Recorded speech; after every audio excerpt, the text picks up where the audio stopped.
Ready to unlock a powerful way to group and analyze your data in Tableau. First, let's load a sample dataset into Tableau so that we can begin creating the set. Locate the dimensions pane on the left side of your screen. Right-click on the dimension you want to use for your set. For example, let's use customer segment. In the context menu, hover over Create, then select Set. This will open the Set Creation dialog box. In the General tab, you can manually select the members you want to include in your set. Check the boxes next to the customer segments you would like to analyze, such as consumer and corporate. Now, click on the Condition tab here.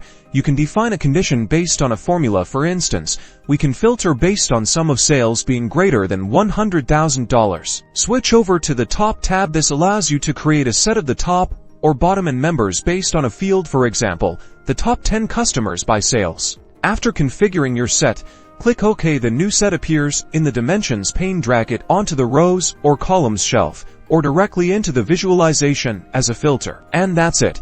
You've now created a set in Tableau. Use sets to highlight members, compare groups, and dynamically filter your visualizations for deeper data analysis.